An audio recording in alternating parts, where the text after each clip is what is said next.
대림절 첫 번째 주일입니다. 이 대림절은 성탄을 앞둔 4주간의 기간입니다. 이 대림절의 시작은 교회력의 시작입니다. 캘린더로 시작되어지는 신년이 아닌 기독교 역사에 있어서 신앙의 관점에서 시작하는 새로운 새해입니다. 그것이 또한 대림절이 가지고 있는 의미이기도 합니다. 이 대림절을 통해서 우리는 예수 그리스도의 오심을 기다리면서 우리의 삶을 뒤돌아보는 시간입니다. 그래서 말씀드렸듯이 초를 하나 켤 때마다 빛으로 오신 예수 그리스도의 그 모습을 우리가 사모하고 기대하는 그 모습이 있어야 합니다. 대림절 기간 동안에 우리는 하나님을 기다리는 삶의 자세가 어떠해야 하는지, 그리고 그 기다림의 끝이 무엇인지, 그 기다림을 통해서 얻을 수 있는 행복이 무엇인지 우리는 생각해 볼 필요가 있습니다.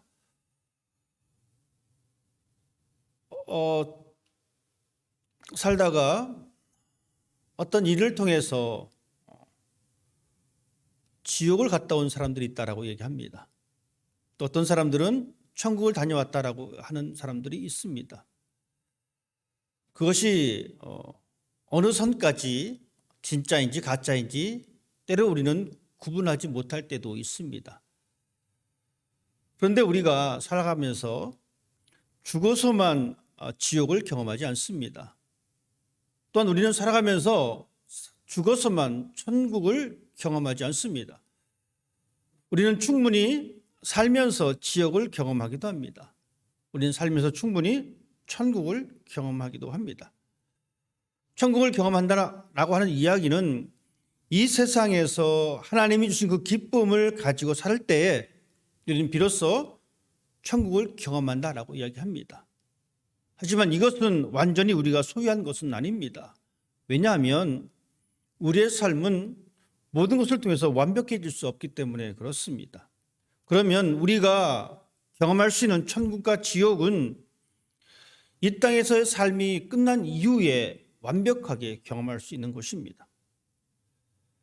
지옥이 어떤 곳인지, 정말 지옥이 우리가 흔히들 이야기하는 막 불길 속에서 아우성 치는 것인지는 모르겠습니다. 아직 저는 가보지 않았기 때문에 잘 모르겠습니다. 하지만 우리는 한 작가의 모습을 통해서 지옥이 어떤 것인지 이야기를 들을 수가 있습니다. 단테의 신곡에 보면 지옥을 이렇게 표현하고 있습니다. 지옥이라는 것은 희망이 없는 곳이다. 이 말이 맞는 것 같습니다. 우리가 우리의 삶이 이 땅에서 끝나고 만약에 한 영혼이 지옥에 떨어진다면 그 영혼은 희망이 없습니다. 왜냐하면 하나님의 심판을 받았기 때문에 그렇습니다. 자, 그렇다면 이 땅의 삶을 살아가는 사람들 중에도 희망이 없는 사람이 있습니다. 희망이 없는 삶을 살다 보니까 그의 삶은 정말 처절합니다. 너무나 힘듭니다. 여러분, 우리의 삶도 그렇지 않습니까? 살면서 우리의 삶에 희망이 없다면 여러분, 우리의 삶은 어떻게 변하겠습니까? 우리의 삶은 점점 나락으로 떨어질 수밖에 없다라는 이야기입니다. 왜냐하면 내가 조금 움직여도 아무런 희망이 없기 때문에, 내가 아무리 노력해도 내가 얻을 수 없다라고 하는 이 절망감만 있다라면 우리의 삶은 피폐해질 수밖에 없다라는 이야기입니다. 성경에 보면 12년 동안 병을 앓았던 여인이 등장합니다. 하루 이틀 아프는 것도 힘든데, 1, 2년 아픈 것도 힘든데, 여러분 12년 동안 아팠습니다. 얼마나 힘들었겠습니까? 이 12년이라고 하는 세월을 버틸 수 있었던 것은 아마 희망입니다. 혹시 내 병이 나을 수도 있겠구나. 이 희망이 없는 사람은 스스로 자신의 삶을 포기하는 경우를 우리는 많이 듣게 됩니다. 하지만 포기하지 않고 끝까지 살아내는 것은 그의 인생 앞에 아주 가느다란 희망이라고 하는 것이 있기 때문에 사람들은 그 삶을 살아냅니다. 우리 역시 마찬가지입니다.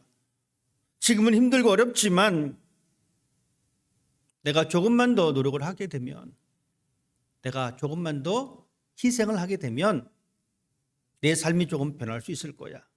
내 가정이 조금 변할 수 있을 거야. 라고 하는 이 희망 때문에 우리는 버텨냅니다. 12년 동안 병을 앓고 있었던 이 여인은 그 희망 하나로 12년을 버텼습니다. 12년을 버티고 난 이후에 어떤 현상이 벌어졌습니까? 그의 앞에 예수께서 나타나십니다. 그리고 그 여인은 그 희망을 잃어버리지 않았기 때문에 예수님께로부터 병을 낫게 되는 그런 역사를 경험하게 되었습니다. 우리의 삶을 지탱시키는 것은 희망입니다. 지금 여러분의 삶을 지탱하는 것은 바로 희망입니다. 그런데 그 희망이 어떤 희망이냐? 여러분, 이 희망이 그리스도 안에서 있는 그 희망이 되기를 원합니다. 세상에 희망을 두게 되면 우리는 참 생명을 얻을 수가 없습니다. 세상에 희망을 두게 되면 때로는 우리의 삶이 편리해지고 편안해질 수도 있습니다. 하지만 그것이 우리에게 안식을 가져다 주지 못합니다. 우리가 그래서 희망을 두되 세상에 희망을 두는 것이 아니라 하나님께 희망을 두는 사람이 되어야 합니다. 그러려고 우리가 지금 이 자리에 앉아 있습니다. 하나님께 희망을 두기 위해서 우리는 우리의 삶 가운데 하나님을 놓지 않고 있습니다. 어느 곳에 있든지 간에 어떤 상황이 있든지 간에. 오늘 우리는 예레미야 33장의 말씀을 함께 보았습니다. 예레미야의 33장의 전체적인 내용은 이렇습니다. 이스라엘이 하나님께로부터 심판을 받았지만 그들의 삶이 어렵고 힘들지만 하나님께서는 이스라엘을 다시 회복시켜 주시겠다라고 하는 소망의 노래를 담아내고 있습니다. 예레미야가 살았던 그 시대는 참 힘든 시절이었습니다. 적들의 공격으로 백성들의 삶은 참으로 피폐해졌지만 하나님께서는 그들에게 희망의 노래를, 희망의 메시지를 전달해 주고 있습니다.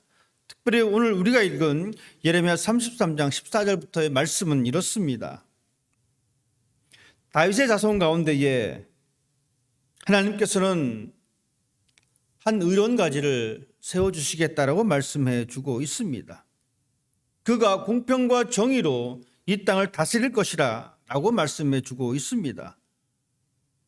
이 말씀은 어떤 말씀이냐면 이 땅에 하나님께서는 새로운 공동체를 만들어 주시겠다라는 의미입니다.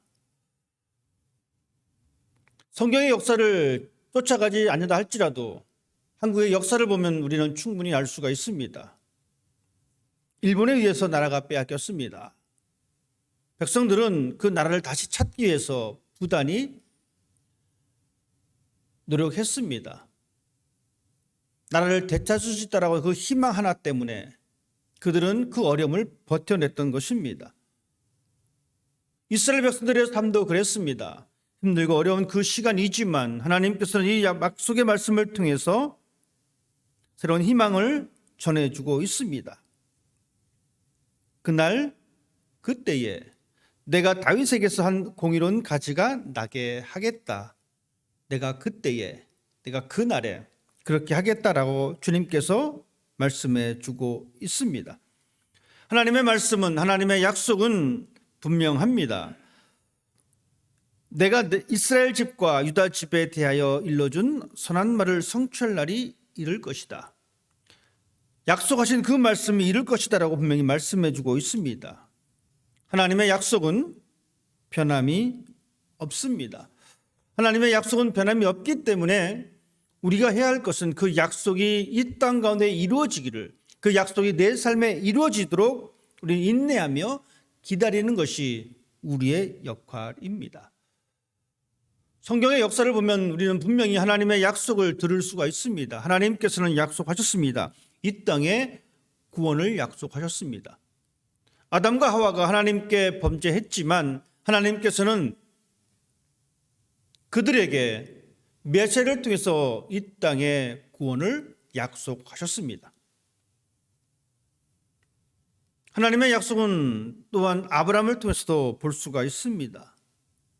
하나님께서는 아브라함에게도 약속하셨고 하나님은 그 아브라함과의 약속을 지키셨습니다. 아브라함이 살아있을 동안에 하나님께서는 그 약속을 이루셨는데 더 긴 약속이 있습니다. 바로 요셉과의 약속입니다.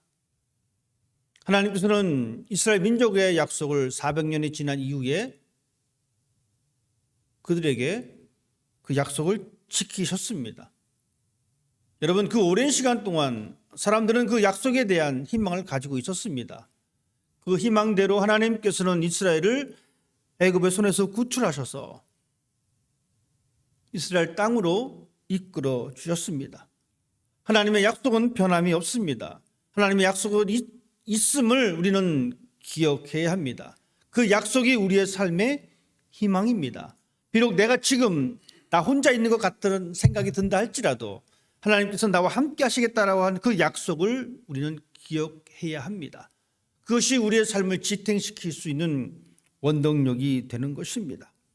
하나님의 약속인 그날, 여러분, 그날이 오게 되면 하나님께서는 그렇게 말씀해 주고 있습니다.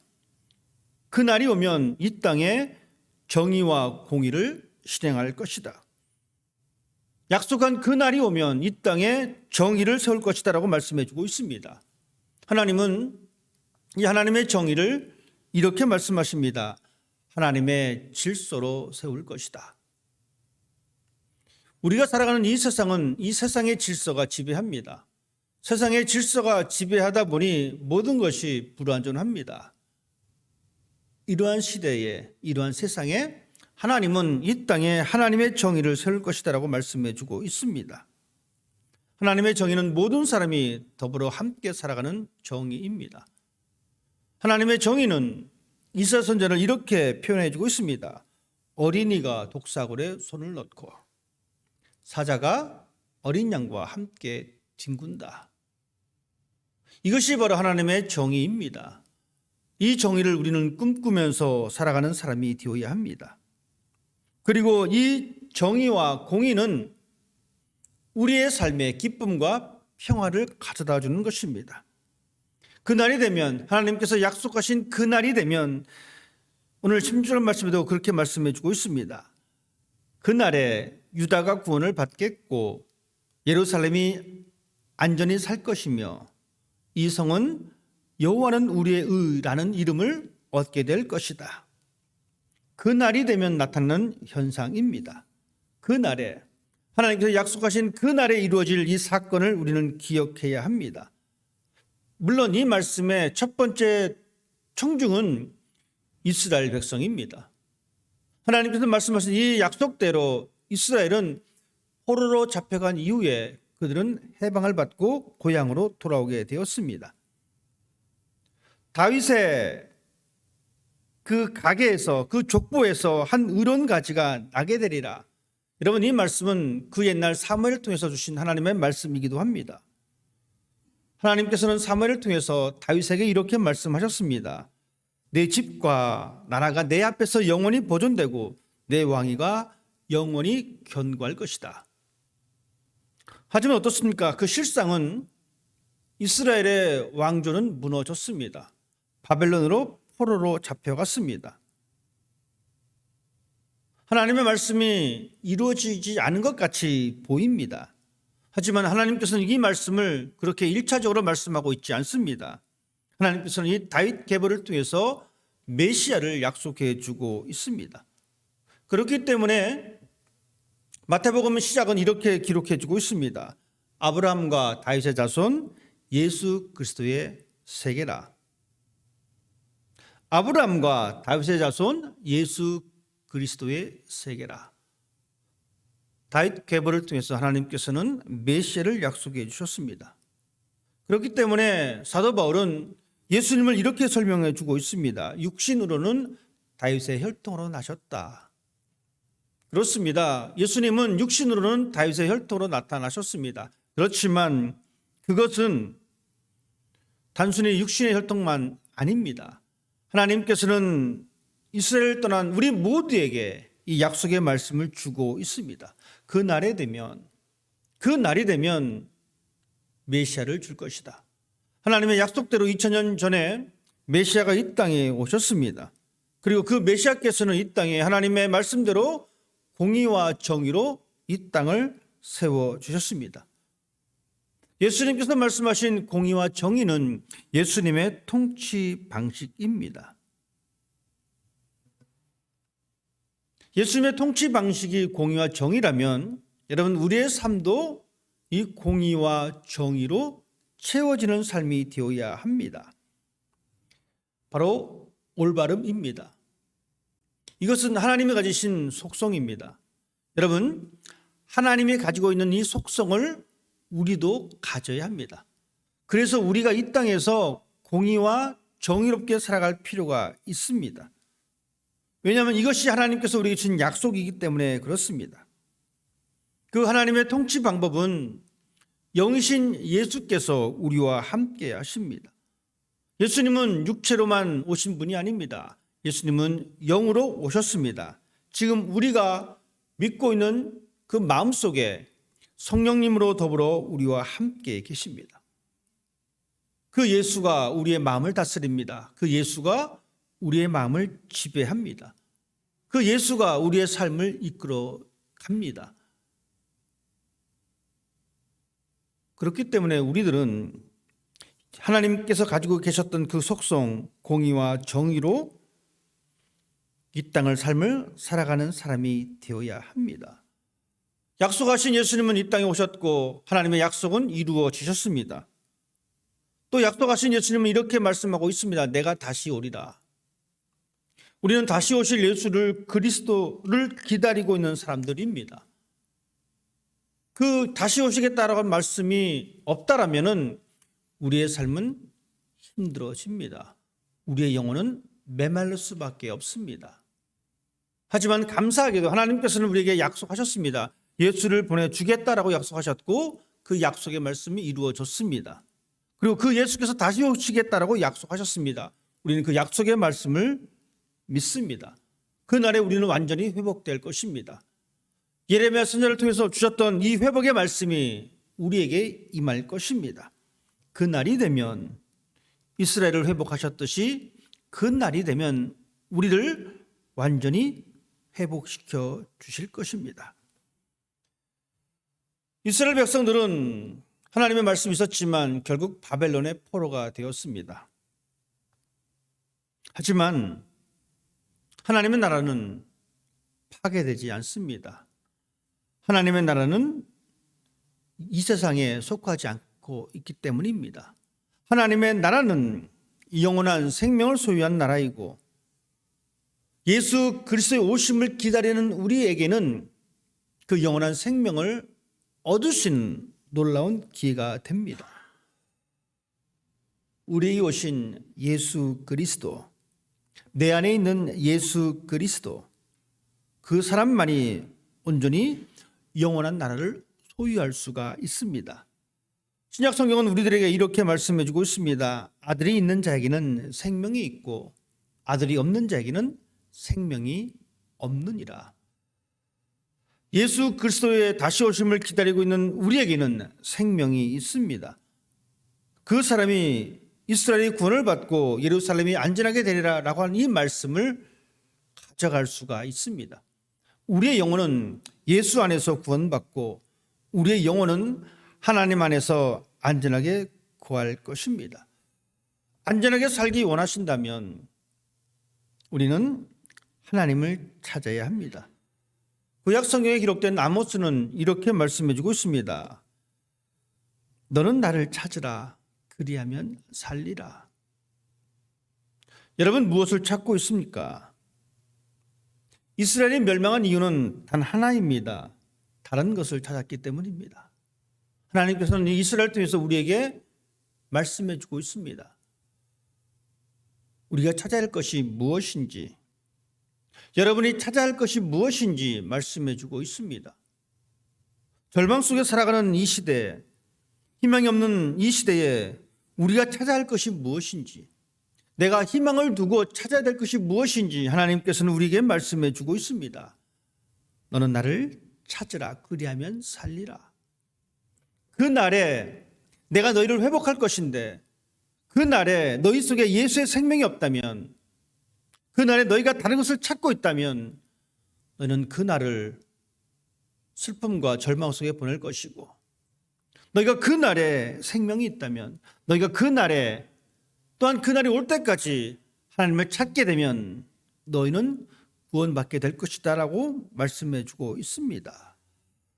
하나님의 생명을 찾는 여러분이 되기를 원합니다. 왜냐하면 하나님께서는 살리는 영이기 때문에 그렇습니다. 그날이 오면 우리에게는 새로운 희망의 시작입니다. 그날이 되면 하나님의 완전한 통치가 이루어지는 날이고, 그날이 오면 우리의 마음속에는 평안과 기쁨입니다. 여러분, 우리는 이것을 경험할 수가 있습니다. 언제입니까? 우리의 삶을 통해서 예수 그리스도가 내 마음에 올 때에 우리는 그것을 경험할 수가 있습니다. 우리의 마음속에 기쁨과 평안을 경험할 수 있는 것은 바로 예수께서 내 마음에 오실 때입니다. 그런 사람이라면 어떤 환경에서도 변하지 않는 그 감사의 모습을 고백할 수가 있습니다. 어떤 환경에서도 노래하며 기뻐할 수가 있습니다. 왜 그렇습니까? 내 마음에 하나님이 오셨기 때문입니다. 그런데 이 마음이 지속되지 않습니다. 그렇기 때문에 하나님의 오심이 우리의 삶에는 불완전합니다. 완전한 것이 될 수가 없습니다. 우리는 하나님께서 우리의 마음에 오셨다가도 우리는 그 마음을 잃어버릴 때가 많이 있습니다. 기뻤다가도 또다시 좌절하고 슬퍼할 때가 많습니다. 이것은 당연한 것입니다. 왜냐하면 이 땅의 삶이 여전히 불완전하기 때문에 그렇습니다. 완벽하게 완전하게 그것을 얻을 수 있는 것은 하나님 앞에 설 때뿐입니다. 우리는 그것을 조금씩 경험하면서 우리의 삶을 기다리면서 살아가는 것이 우리의 신앙의 모습입니다. 하나님께서 우리에게 그렇게 말씀해 주고 있습니다. 그날 그때에 다시 하나님께서 임하실 것이다. 여러분, 그 말은 하나님의 시간이라는 이야기입니다. 하나님의 때가 있습니다. 하나님은 모든 것을 계획하시고 섭리하십니다. 하나님의 시간을 우리는 기다리는 사람이 되어야 합니다. 하나님의 약속을 받았기에 우리는 인내하며 어렵고 힘들지만 하나님의 그 때를 내 마음 가운데에 허락하여 주옵소서. 하나님의 그 시간을 나에게 허락해 주십시오. 우리는 그 약속에 참여할 수가 있습니다. 우리가 해야 할 일은 그날과 그때를 기다리면서 인내하며 그 약속을 놓지 않는 것입니다. 그 시간이 길어질 수도 있습니다. 어떤 사람은 그 시간이 짧을 수도 있습니다. 이것은 내가 조절하는 것이 아닙니다. 이것은 하나님께서 하시는 하나님의 계획입니다. 그날 그때에 우리에게 평안을 주신다라고 말씀하신 그 약속을 기다리면서 매일의 삶 가운데에 예수를 바라볼 수 있는 여러분 되기를 바랍니다. 매일의 시간 가운데에 주님을 찾을 수 있는 여러분 되시길 바랍니다. 그 삶을 살아갈 때에 하나님께서는 우리에게 그 약속으로 다가오십니다. 그 약속을 경험할 수 있는 이번 2024년 대림절 기간이 되기를 주님의 이름으로 부탁을 드립니다. 기도하겠습니다.